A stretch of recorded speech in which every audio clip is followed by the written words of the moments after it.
శ్రీ గురుభ్యో నమ. శ్రీ మహాగణాధిపతే నమ. శ్రీ మాత్రే నమ. Welcome to Mihiravani YouTube channel.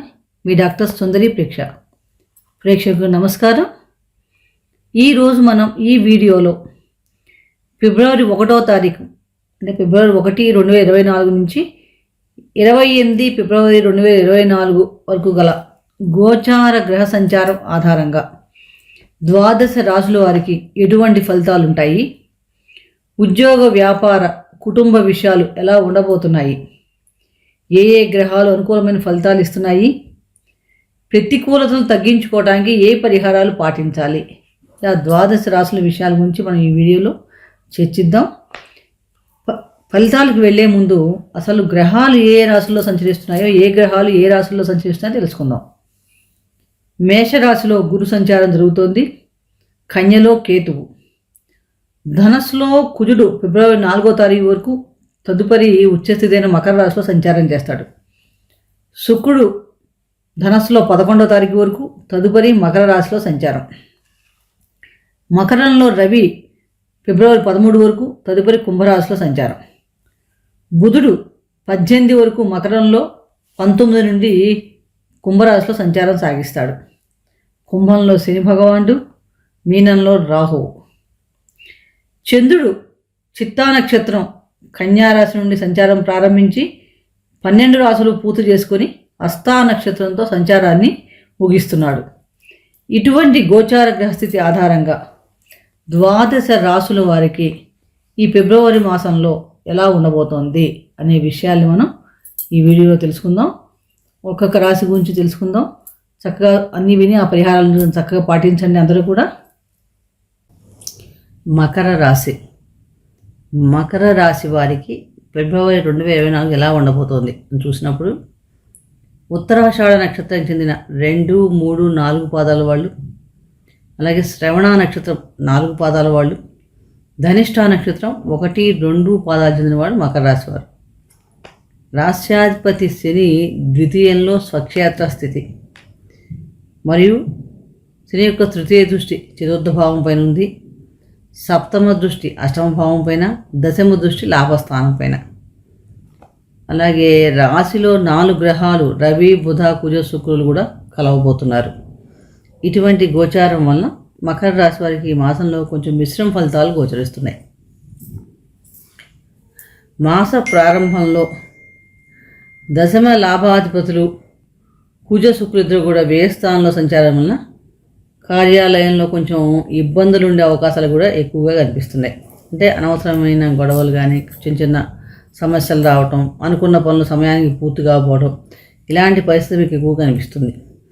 ఈ సమయంలో మీరు ఆలోచించి ఏం తీసుకున్న నిర్ణయాలు చక్కగా అవన్నీ ఫలిస్తాయి. అంటే ఏమైనా పని చేసేటప్పుడు కానీ, ఏదైనా సమస్య వచ్చినప్పుడు కానీ 1, 2 సార్లు ఆలోచించి ఏది సరైనది అయితే ఆ సమయానికి అది చేయటం వలన మీకు చాలా మటుకు ఇబ్బందులు తొలుగుతాయని చెప్పొచ్చు. ఈ మాసంలో ఎవరైనా భాగస్వామి వ్యాపారాలు చేసేవారికి చక్కగా కలిసి అనుకూలంగా ఉందని చెప్పవచ్చు. అలాగే ఇంటి వాతావరణం కూడా మీకు ఎలా ఉంటుందంటే ఒక మంచి ఆత్మవిశ్వాసాన్ని కలిగించేలా ఉంటుంది, చక్కగా బాగుంటుంది. కుటుంబ పరంగా ఈ నెల చాలా అనుకూలంగా ఉంటుంది. మాస ప్రారంభంలో వ్యయస్థానంలో కుజ, శుక్రుల సంచారం. దీనివల్ల మీకు ఈ మాసంలో మొదట్లో ఎలా ఉంటుందంటే విలాసాలకి, విందులకి వీటికి ఖర్చు పెడుతూ ఉంటారు. దానివల్ల ధన ఖర్చు కూడా ఎక్కువ ఖర్చుస్తుంది.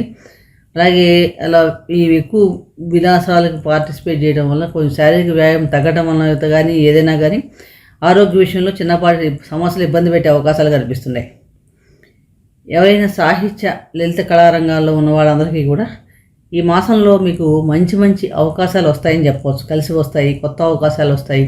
కాబట్టి ఆ అవకాశాలు మనం సద్వినియోగం చేసుకుంటే చాలా మంచిగా మీకు ఒక ఫ్యూచర్కి ఒక భరోసా లాంటిది కూడా ఏర్పడుతుంది. ఈ మాసంలో మీరు ప్రయాణాలు చేస్తారు. ఆ ప్రయాణం వల్ల కూడా మంచి లాభమే కలుగుతుంది చెప్పవచ్చు.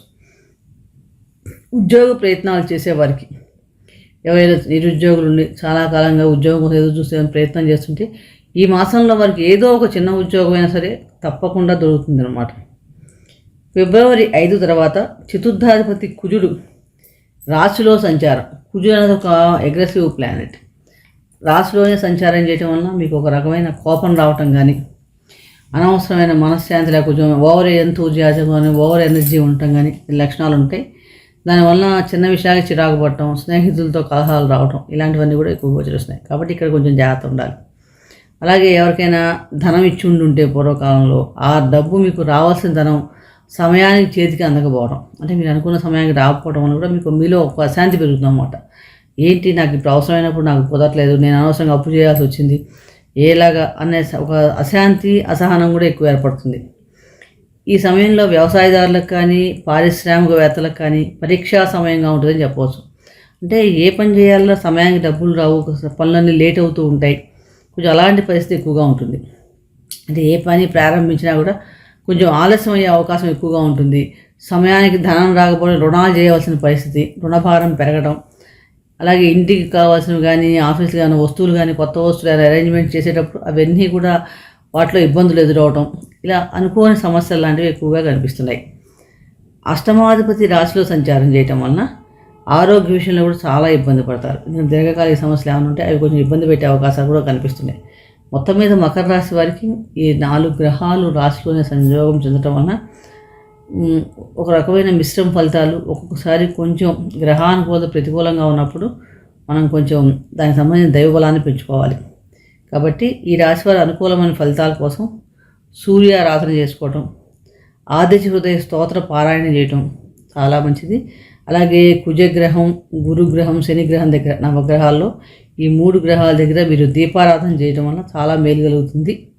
శనివారం నాడు శివాలయ దర్శనమైనా చేసుకోండి, అథవా శివుడికి తైలాభిషేకం కానీ నువ్వులతో అభిషేకం కానీ శివాభిషేకం చేయటం వలన చాలా మటుకు సమస్యలు తగ్గి గ్రహానుకూల పెరగడానికి అవకాశం ఎక్కువగా ఉంది. నచ్చితే లైక్ చేయండి, షేర్ చేయండి, సబ్స్క్రైబ్ చేసుకోకపోతే సబ్స్క్రైబ్ చేసుకోండి. మరొక రాశి గురించి మరొక వీడియో తెలుసుకుందాం. సర్వే జనా సుఖినో భవంతు. శుభం భూయాత్.